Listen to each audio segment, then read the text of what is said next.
Welcome. My name is Alankar Tayal. I am the UX track lead and your moderator for today. And today's session is Internet of Things. The machines are alive. Hopefully you will enjoy what we have to bring. A couple of housekeeping. If you're tweeting, please use hashtag SNS15, SuperNova South 15. So with that, I would invite our panelists to introduce themselves and just tell us a little bit about who you are, what are your expertise. And there are two of these. You want to start, Doug?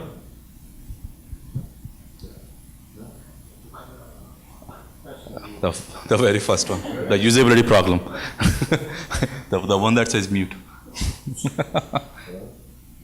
No, just press. There you go. It is on. Okay. Good morning, everyone. My name is Doug Brahms. I've been doing HCI stuff for about 20 years, and 17 of which was in mobile. And basically, I'm just working on making things easier to use for people. And I've spent some time at, Microsoft and NASA and AOL Netscape. And most recently, I'm working at Home Depot on their mobile web. Hi, I'm Klemens. It's nice to meet you all. I'm glad all of you guys showed up because it would have been a lonely time if none of the 35 would have arrived. We would have talked among ourselves, but I just thought I'd share. Anyway, so I've been working in UX for a long time, more than 15, somewhere along there, I don't know. What my focus is I've been doing a lot of television stuff before I recently moved to Oracle. So my new move is into social platforms and social platform control. My experience with the Internet of Things is mostly in regards to televisions, connected devices in our home and in the living room. So that is what I work on. Hi everyone, I'm Suraksha Pai. I'm a graduate student at Georgia Tech and I'm doing my master's in computer science. I specialize in human-computer interaction and natural language processing. Relatively, I'm an infant in the industry. I've had a little over 2 years of experience. My work mainly revolves around user-centric applications, and from a couple of months I've been designing user interface for applications in Internet of Things.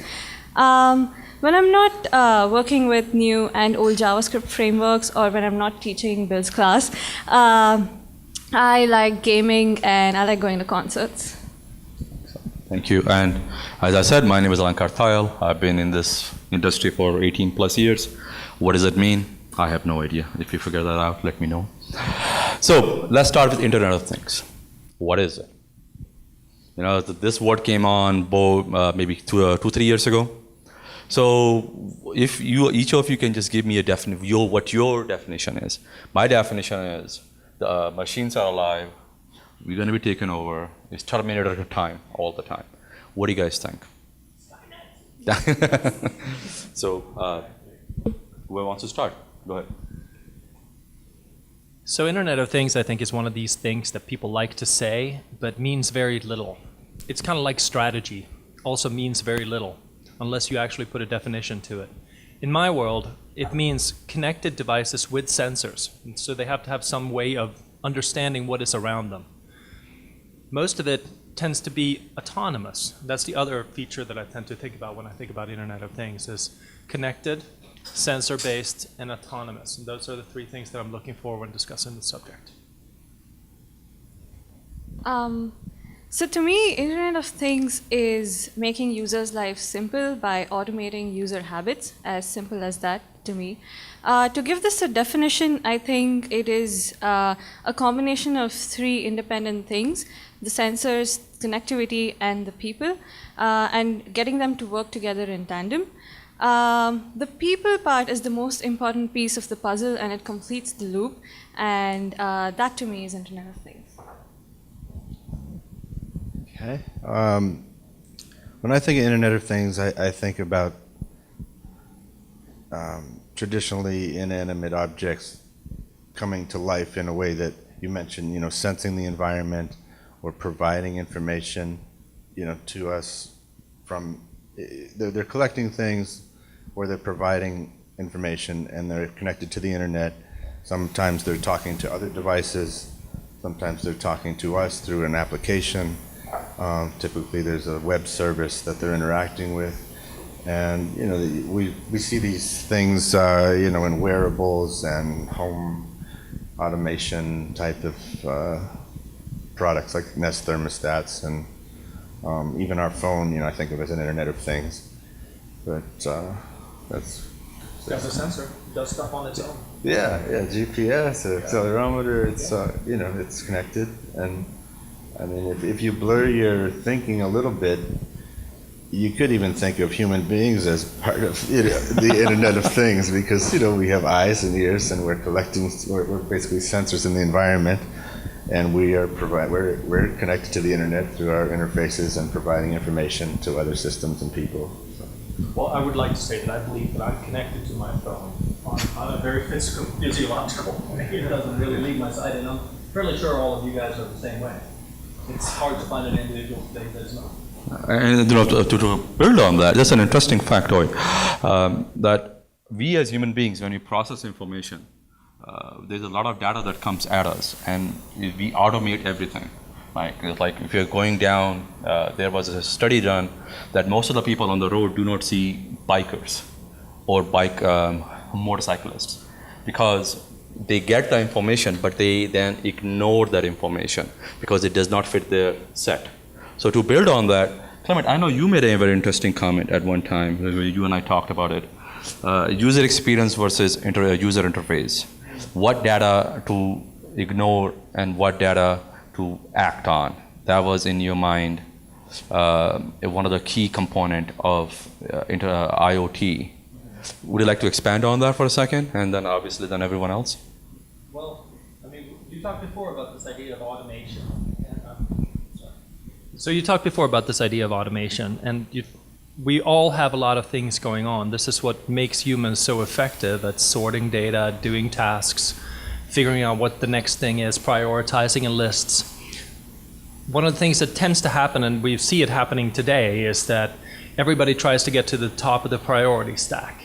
Now the question is, how do we use these sensors in order to automate what it is that we want to get done? To speak to your previous point, is there's a bunch of stuff that you don't want to do. And if we go with Karen Holzblatt's view of the world, it is the things that reaffirm who I am, what I like to do, who I believe that I am, and then there's all the other stuff, the stuff that stands in between me and getting stuff done that matters to me. And therein lies the crux of the Internet of Things, is getting to that definition, that little tiny piece that just gets, I care about these things, not about that thing. And once I have only looked at it once, it'll go away forever. I don't have to deal with it again. But there's a huge impact of this, and we kind of were chatting a little bit before here, and that is this idea of how do you design an experience that's basically headless. It doesn't have a UI. It doesn't really interact with you once you set it and forget it. And specifically when you start looking at this in an industrial setting, this becomes a really key component. When you if you guys are not reading the McKinsey Quarterly, I would strongly suggest that you do. It is basically strategy thinking at a very, very top-notch level, and it's free. But they have a whole section out on the Internet of Things, and they talk specifically about where the growth of IoT devices is going to be, and their belief is that it's an industrial setting. And that makes complete sense. When you think about how do you automate manufacturing? How do you check on the specifications of whatever devices it is that you're creating, or the information that's coming out of the devices that you're creating? And that kind of aligns with how I see all of these things coming together. Doug or Suraksha? To speak a little bit about your point, for the last year and a half, I've been a web application developer, and I see a big difference between developing for Internet of Things applications and web applications. The main difference being, as a designer and developer, when I'm looking at web applications, I'm designing based on the features that I'm given. But when it comes to the scope of Internet of Things, I need to think about the experience, and the user experience and the user interface design then becomes heavily experience-based and user-centric. And so there's this slight difference between working from starting with features to working from starting with experience and how the user feels. So I need to think, hey, does Tom like clapping around in his house and talking to his thermostat? How does he feel about it? So there is this element of feel and experience that I need to take into consideration at a much larger scale than I would when I'm developing a web application. Okay. Any thoughts, Doug? Sure. Sorry. I think it's interesting in terms of you're developing UIs for some parts of the system, as well as thinking about the interaction designs and behaviors, as well as industrial design comes into it, as well as service design, because you have these distributed objects in the environment. And so there's definitely an opportunity either for new bands of composition of UX teams for designing for Internet of Things, that including more people knowledgeable of industrial design, as well as like space design, environmental design. Where should these sensors be? When, what is the routine? How should they interrupt you, not interrupt you? Where you feel like they're providing just-in-time information while not being annoying, as well as not invading privacy, and just providing basically the benefit is more than the, yeah. So obviously, as I had mentioned, this is a brand new field, and none of us will have the answers, and we are exploring the answers together. So help me understand what techniques, Doug, you mentioned to interrupt and not to interrupt, right? When to do that. Clement, you mentioned a lot of sensors are being used. Suraksha, you mentioned the fact of making things easy to do and mundane things are taken out. And you obviously mentioned user experience. So what techniques can a UX expert or a UX person think of using? Now, obviously, Clement, you made a comment that it is only going to be mostly industrial. But imagine if there's someone's company says, hey, this IoT is really great. How do we use this in our day-to-day? So let's just clarify there, though. Sure. It's not that it won't be in anything but industrial. It just means that the majority will be in industrial, because it's a lot easier to automate systems that are more defined. I mean, you guys know this. The tighter the focus of the application or the software system that you're designing, the easier it is to control all the aspects of what it is that's going to happen. However, if you think about it from the home, I'll give you an experience from when I was working at Turner about the television. And the idea was, what we were working on was a connected app for the TV, where we were using a Samsung connected TV, and it would be able to talk to your phone. However, the question is, so I'm watching March Madness on device or on my phone. I'm out walking my dog, or the dog may be walking me as it is, and you're coming into your house. Now, your wife is in the house too, or your kid or whoever else that you have around, they have a phone too. Perhaps it's even the same Samsung phone. This was a very close network, right? The question is, should the phone ask you to transfer the picture to the TV, or should it do it on its own?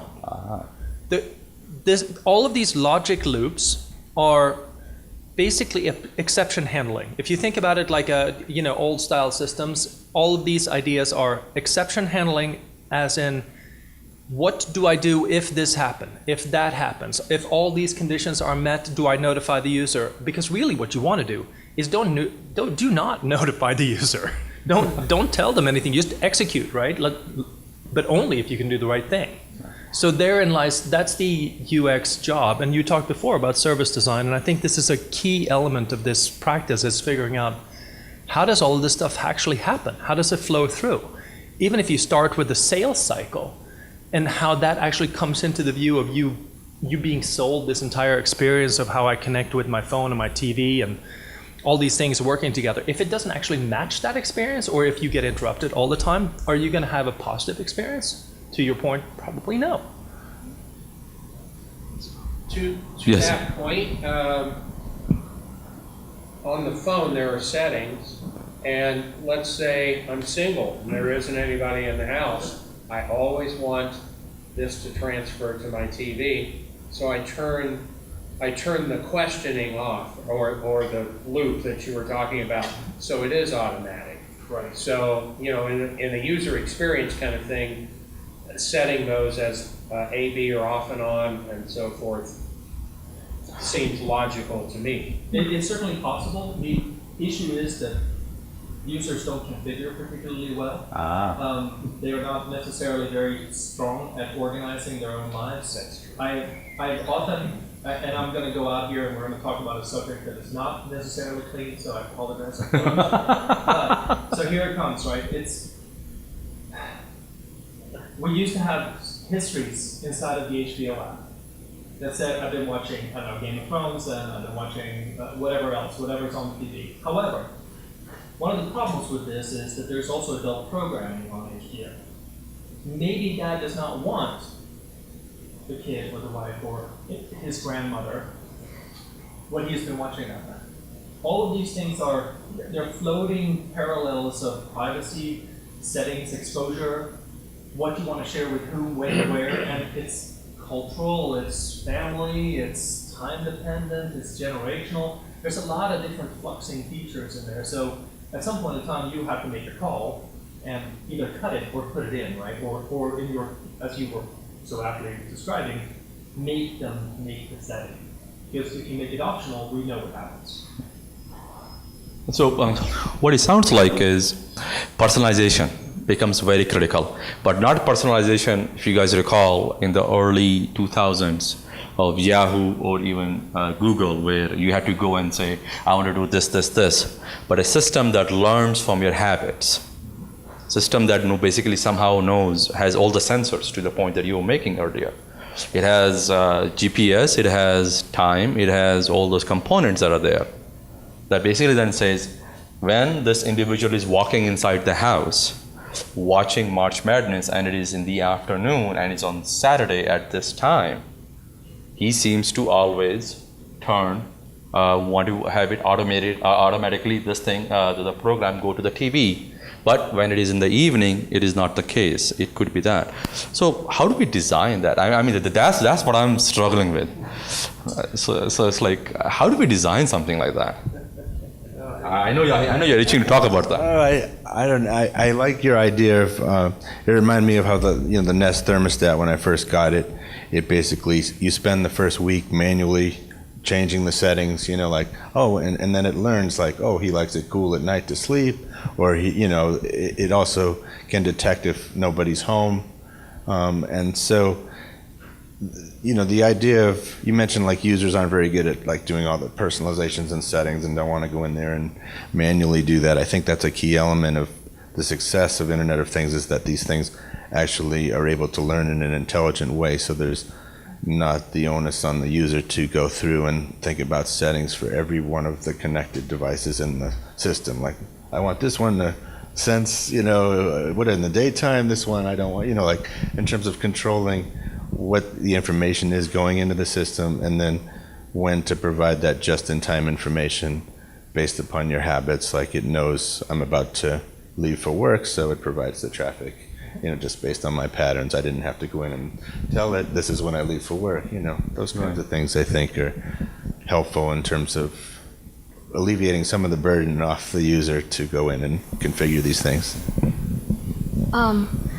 Going a little, speaking about two of my favorite user experience techniques, one would be details on demand, which would apply here, especially to Tom's point and Doug's point. If the user in the Internet of Things scope needs to have a certain amount of power, or needs to feel like he has a certain amount of power, but just the right amount. So let's take Fitbit, for example. It gives me a very high level understanding of my daily activities, but if I want to understand the data with a lot more detail, then it also gives me the opportunity to click on it and see what I've been up to.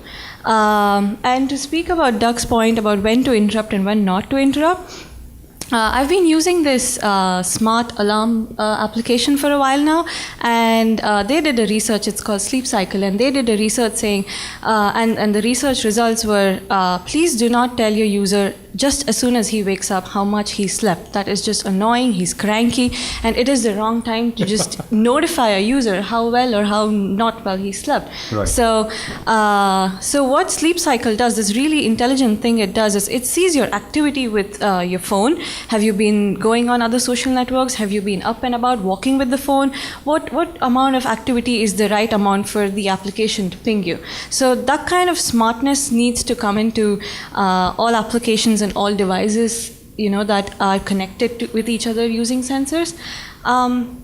So yeah, another principle that is very dear to me is good design is very unobtrusive, and it's one of Ram's principles. So I guess that can also be applied here, but again, I think we need to find a balance between how much to follow these principles, and the right balance is very important.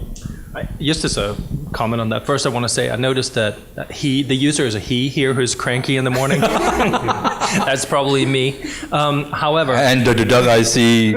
yes, my wife is over there, so she can probably corroborate that. Anyway, the complexity of all of this for me relies in the logic that you use to calculate all of these things. And specifically, this revolves around, I'm going to just put us in the Wayback Machine and go back when we first got the TiVos, right? And I don't know if you guys remember the article that said, my TiVo thinks I'm gay because I watched Brokeback Mountain. The logic is not a one piece of information, right? So the question is, how far do you push it, and how many other inputs are you taking? And this is really where the Internet of Things component really gets so incredibly complex, because you're relying on other people's data, right? I.e., have I picked up my phone? Well, that's highly likely in the morning, right? Probably to turn it off. Right. That's probably the first thing I try to do in the morning. But my point is basically that as soon as you turn it on or off or whatever it is that you start handling, other things start happening. Your notifications start coming in, people start activating based on the pattern. So you are then trying to act on other people's data and build that into your model that defines what it is that your app is going to do. Also on that same pattern is, I think a lot about, we talked about exception handling before. When you look at the more inobtrusive Internet of Things devices that are in our home, and that would be alarm systems would be one of those, right? It's the thermostat is certainly another, but the idea behind these devices is that they are doing things for you in a passive sort of way, but they're also not on all the time. Right, and I think that's sort of a main aspect of this. And the reason why I bring this up is because we get to the same problem that we had when we did tablets and phones in the beginning. Phones are always on and always connected, but tablets come in two variations. They came in Wi-Fi and 3G at the time. And so now we had to design a tablet app that was aware of, am I connected or am I not? Right. In inclusion to, where am I, and are you holding it, or is it bright outside, or whatever all of those other patterns are. The point that I'm trying to make here is that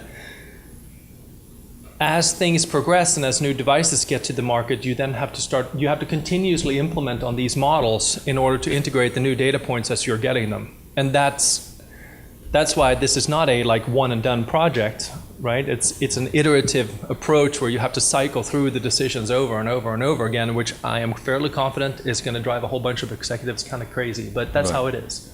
So.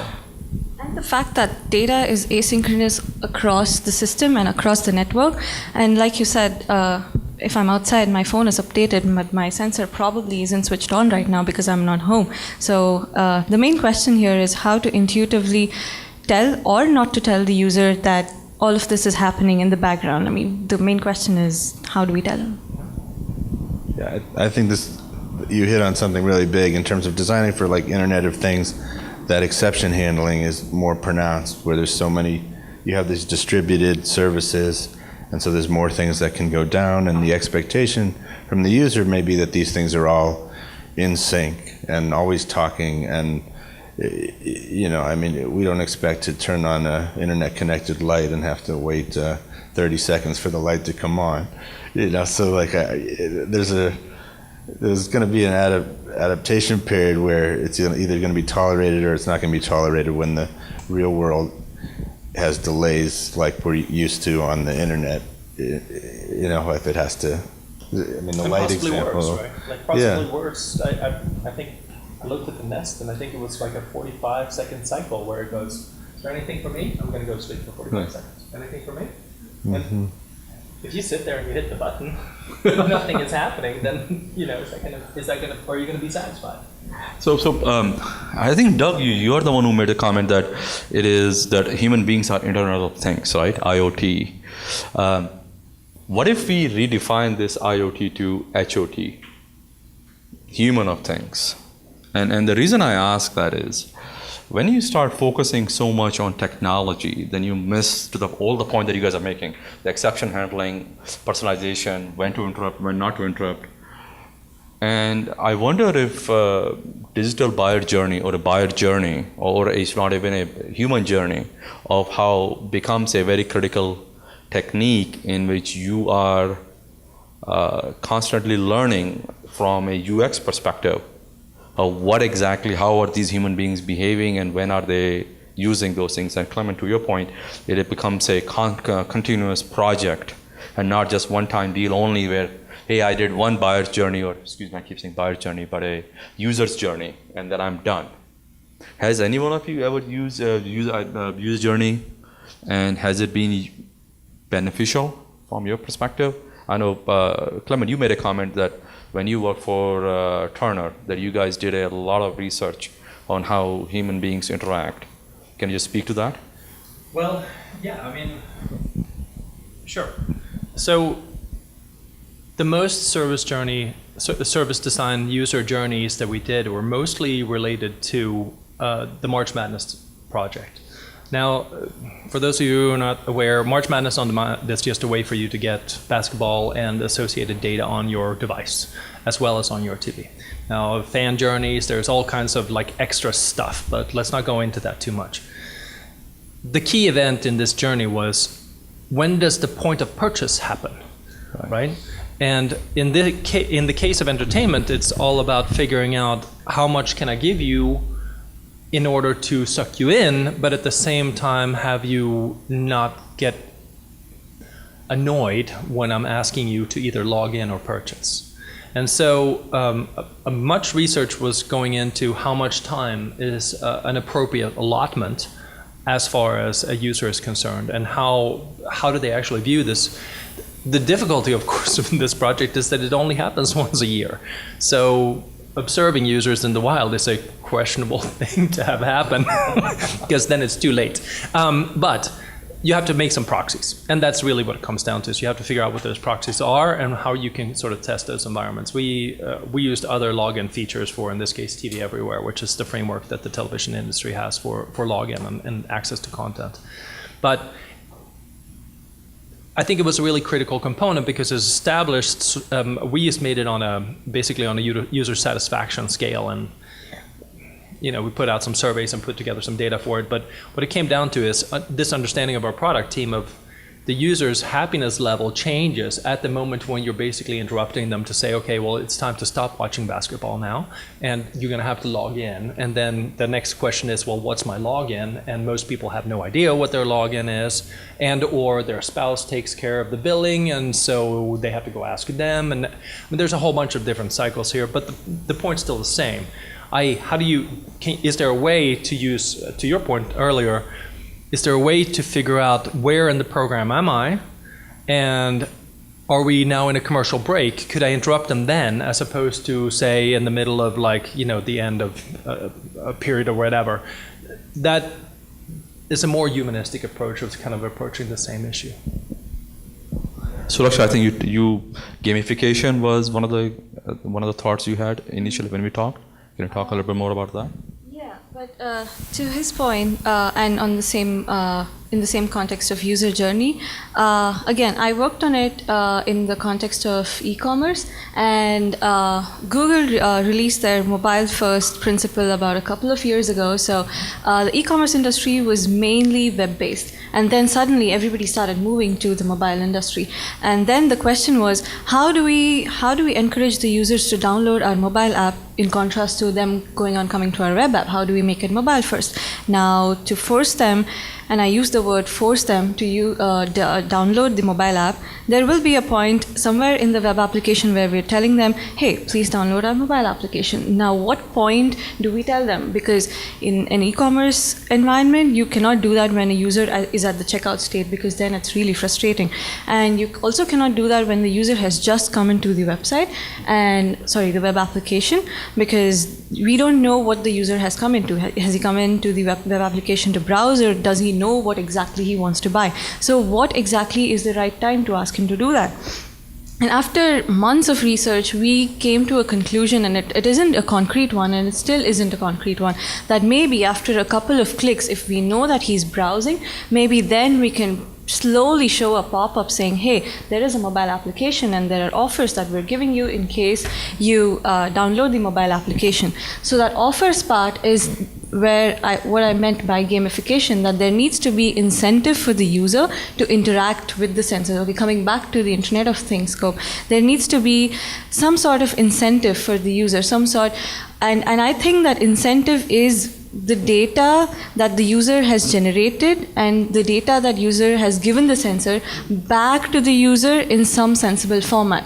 So I really like going back to Fitbit by the end of the day, because it is telling me what I've done throughout the day, and it is encouraging me to do something more the next day. So that sort of incentive is what I think brings back. But wait a second, though. I have to ask a little about this, because Fitbit is a questionable ecosystem, because I've already purchased the device, right? I've put down some cash. Once I'm invested in a process, it's a very different scenario than if you're trying to make a sale, right? These are two very different places, and users interact very differently. I used to have a hard time mapping Fitbit to going to Zappos and buying some shoes, right? And I get where you're coming from. They do provide you with lots and lots of context, and really Fitbit doesn't operate well without you have to have the app, right? Like you're basically required to do it. So anytime when you have sort of these forced interactions, it becomes questionable for me. Now, I will say this, and again, we're going to go back to Turner, but the way I saw it was, and this is just my opinion, but the way I kind of mapped it all together was, if I start outlining my user groups and then figuring out which levels of users I have, so now I'm trying to build a two-dimensional graph here of, it's more or less like a 3x3 or 2x2, depending on how you go, right? I.e., if I am a desktop user, how do I move you over to potentially use it also as a mobile experience? And if I am a mobile user, then how do I move you over to actually use the app? And maybe if you're an app, and this starts mapping back to, we can talk about Marlboro miles or about Delta levels or whatever it is that you guys want to, like however you think about it, but it's the same type of interaction, basically get you to buy further into that, and using the gamification to travel you up into the ecosystem, right? Yeah. Where I can get better access to things as I go up.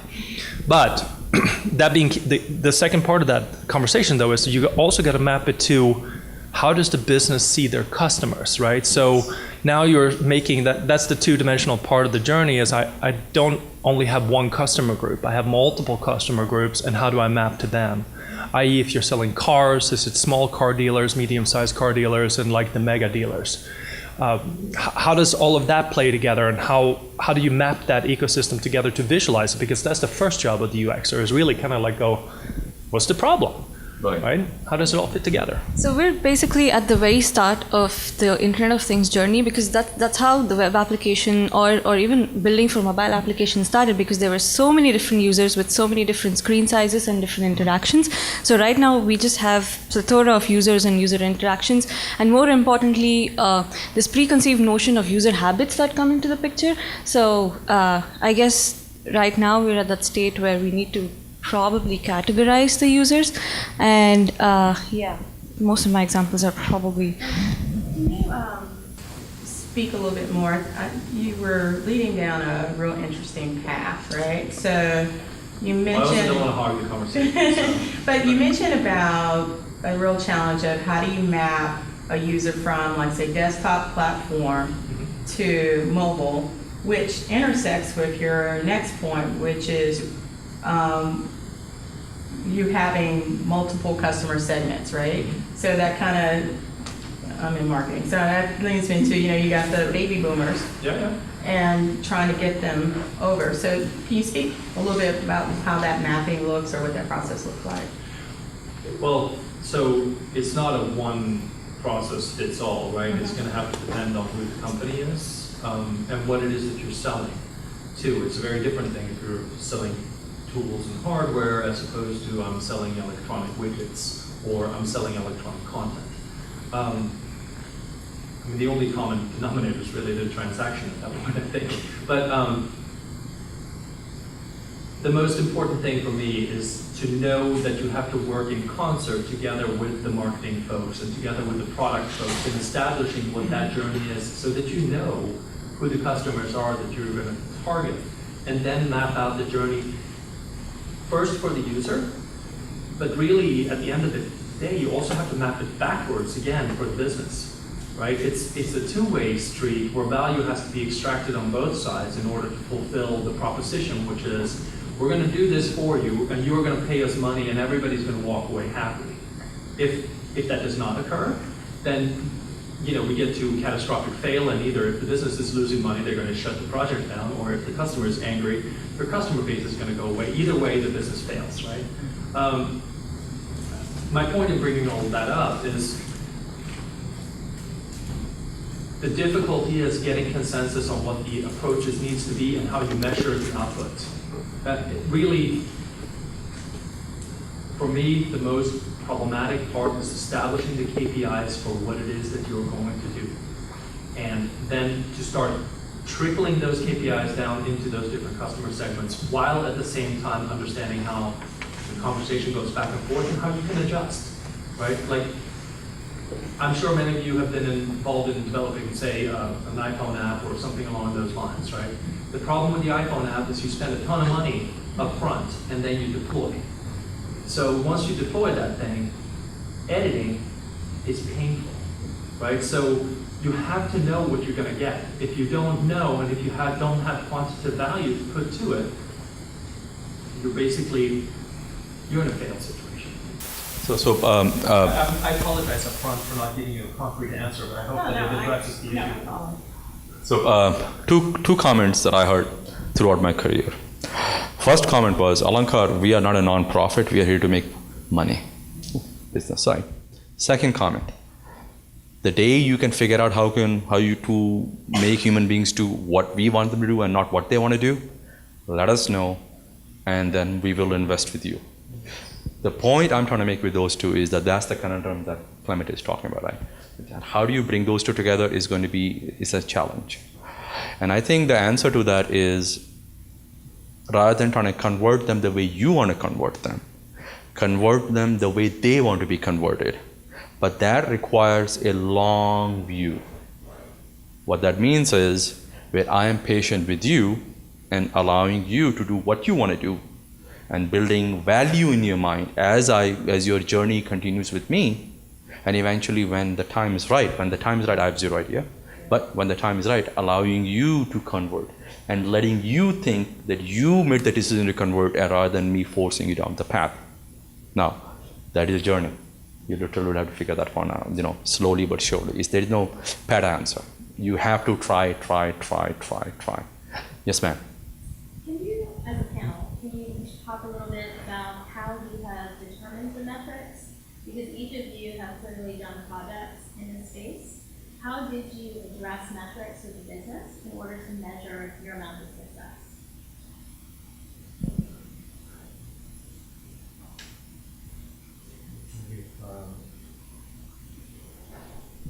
Asking tough questions again.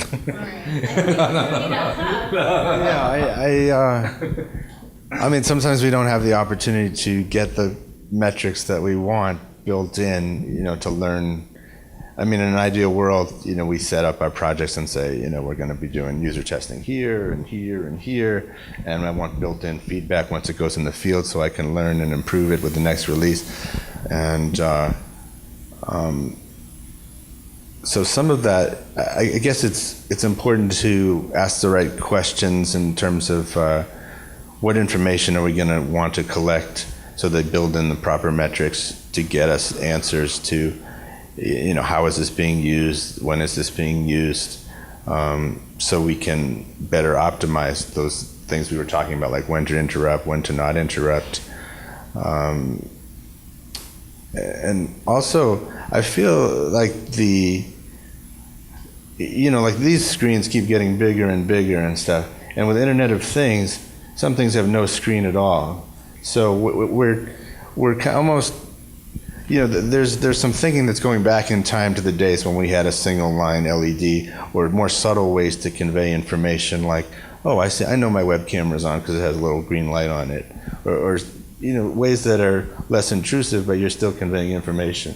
Whether it's recently I was playing with something to work on posture. I slouch all the time, so this thing gives me a little vibration after 2 minutes of not sitting up straight. So I feel subconscious.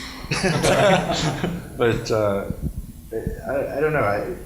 I think it's important to kind of go back in time a little bit with some of our thinking and how we thought about designing for things that didn't have a screen or had a tiny display, and how to convey that information. So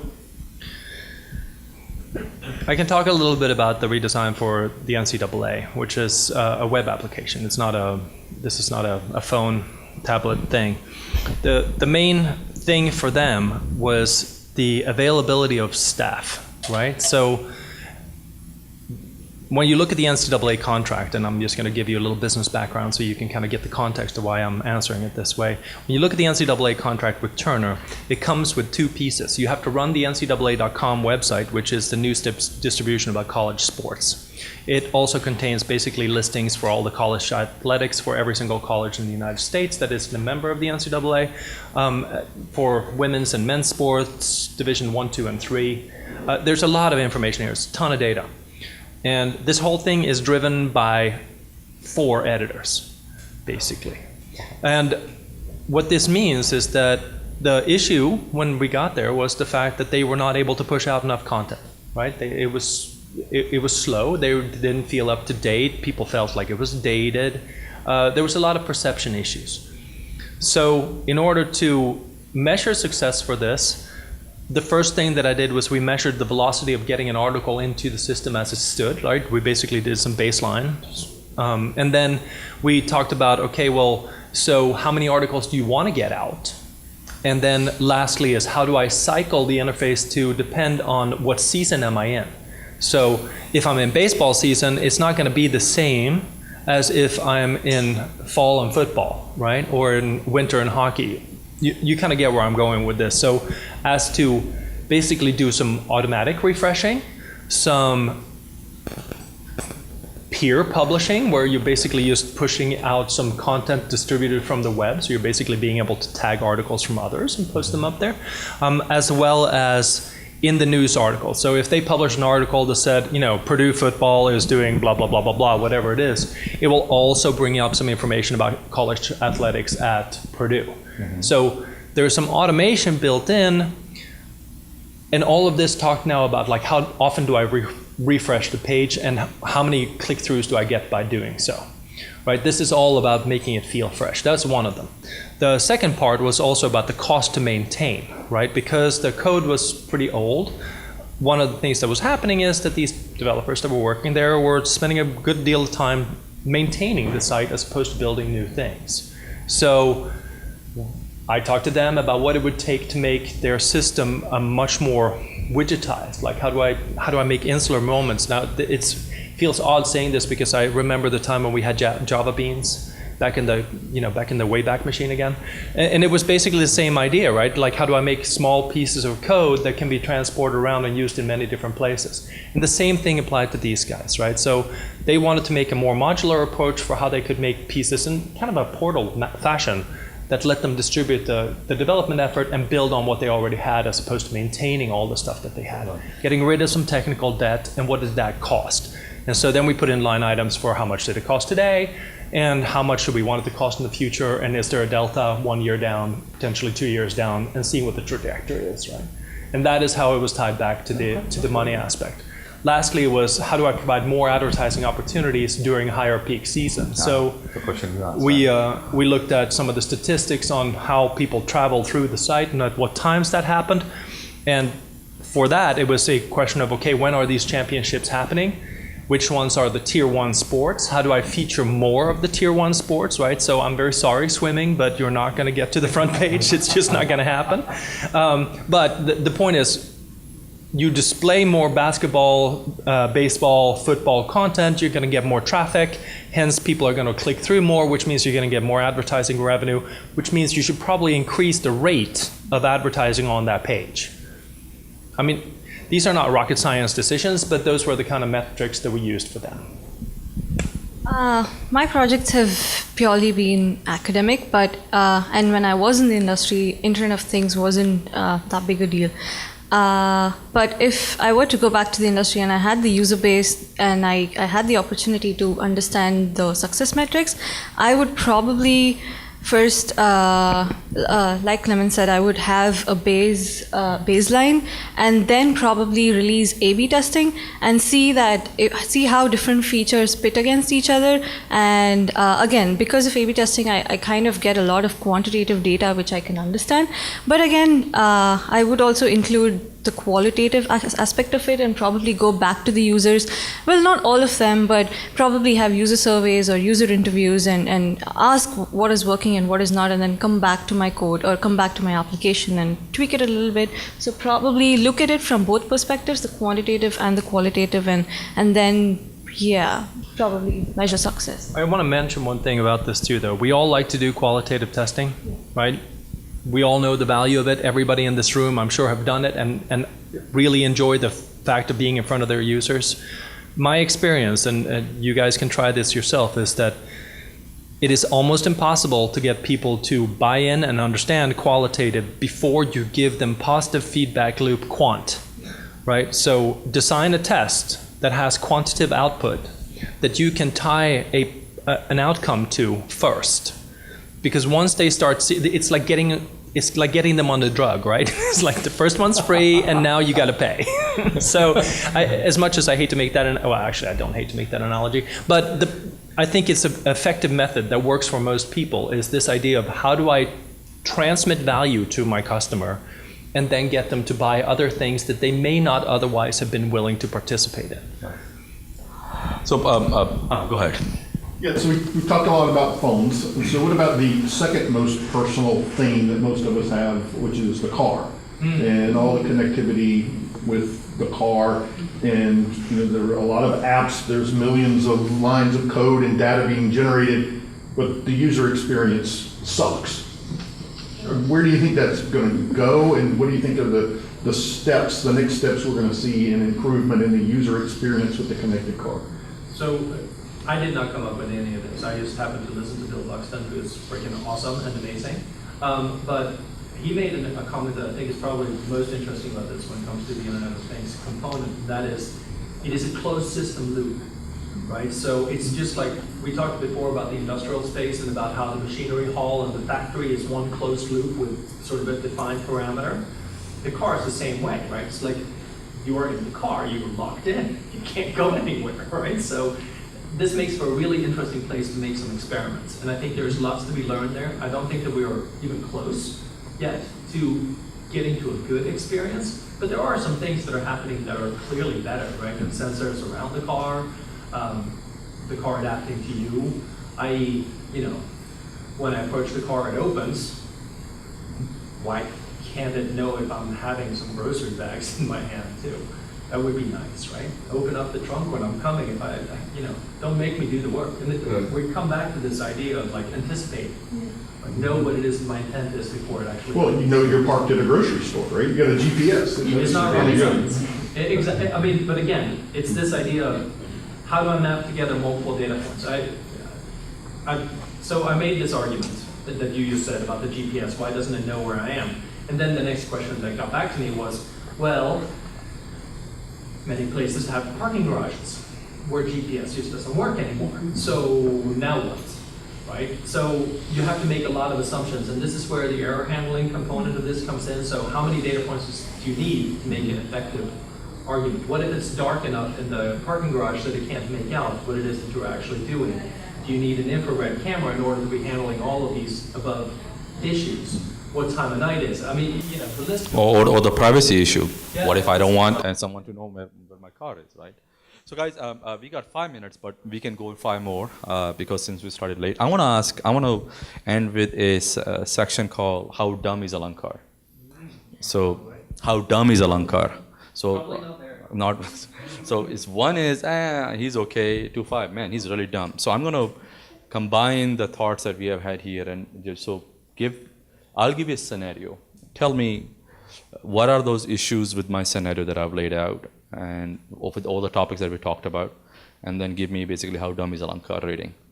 So imagine Home Depot, right? Home Depot basically sells all these appliances, and you can buy anything from there. So the question was, the lady, she left, but the question was, well, how do I sell? To the point that you also made, hey, I already bought a Fitbit, I'm already bought in, what's the big deal? So what if I'm selling you a washer dryer, I'm selling you a refrigerator, I'm selling you your AC unit, whatever that might be. What if I put sensors in all of those that talk back to Home Depot, that allow Home Depot to know when my air filter is dirty, or when my water filter is about to go, or my bulb is gone, and somehow then it just sends a communique to the Home Depot website that basically then says, hey, okay, I noticed that you have this thing is off. Do you want to buy this? I'm going to add this to your cart. Up to you. Do you want to buy it or not? So, how dumb is Alankar? Doug. I mean, you can give the rating first and then tell me the issues, or whichever way you want to do it. What are the issues with what I just laid out? Well, the issues, I mean, I think what you described is basically the future of like our refrigerators, knowing that the filters, and if I authorized it to automatically reorder when it gets low, that's appreciated. It's almost like an Amazon subscription service or that kind of thing. Or the way our cars, will let us know now when they need repair, or my left tire is low, or my, this kind of things. It helps us basically maintain our things better.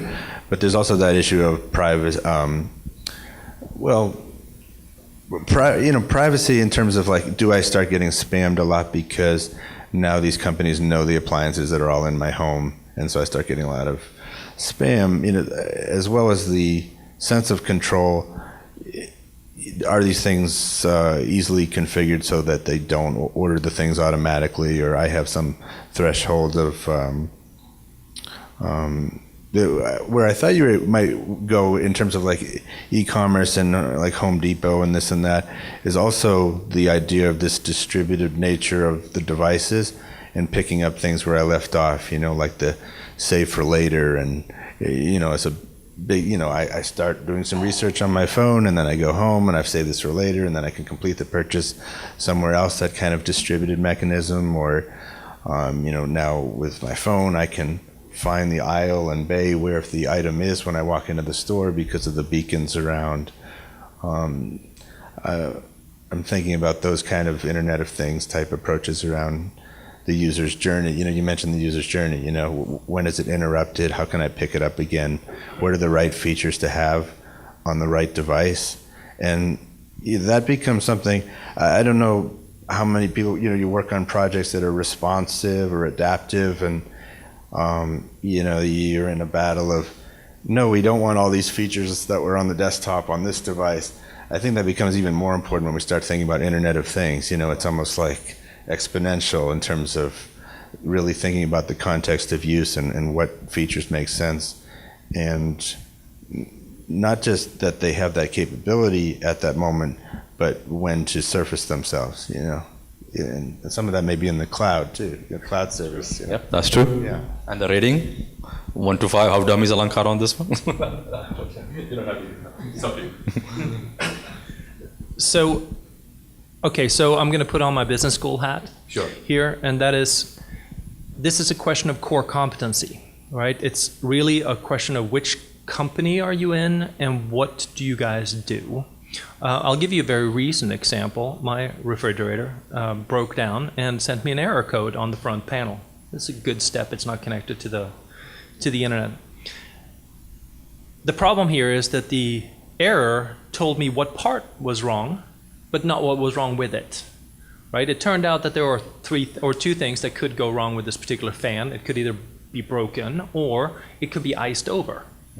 Now, the people who put together the refrigerator did not install the sensor to check that it was frozen. That's exactly what happened, right? So the question is, which company are you in? In this case, are you at LG, whose competency is putting together the refrigerator and knows all of the things that can happen with the widget, and hence would put in all of the sensors that would track what it is that is actually happening with it in order to communicate with the company, a service company like Home Depot, that delivers the appliance and keeps the service record and actually does all the other stuff on top.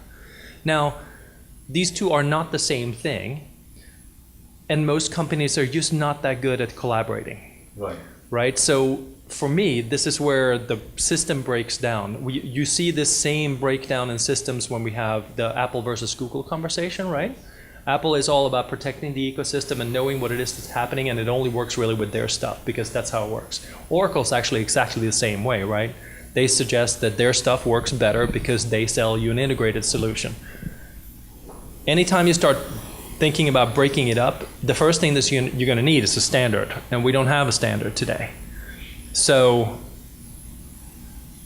as for the stupidity rating, I'm not so sure, but I think it's a business problem in my view, and not a technology problem. All those things can be finished. It's for whom and at what cost. I like that. Suraksha? I guess the men spoke everything that was on my mind, but but yeah, I think it is a balance between what they both said, and it matters. To take your example about telling the user, hey, your refrigerator is broken, do you want to buy one, or can I add that to your cart automatically? I think it heavily depends on how much you're forcing the user and how much of it that how many times you're saying it before the user is really frustrated and he's like, I do not want a sensor on my refrigerator anymore. So plus from a business perspective, I think it is really important for companies to come into this scope because everybody else would do it, and there is this race of, okay, who's doing it better. So there needs to be a balance between business satisfaction and user satisfaction, and yeah, we're still, I guess that's the problem we're trying to fix right now, with all sorts of perspectives put together in one place in a very intuitive manner. So we are 2 minutes over. I think that was a great summation. It is a business versus user, and IoT is the future, and it will have many things that will coming. Hopefully you learned something. I know I have learned a lot. So if you don't mind, please give a hand to the panel. Thank you very much.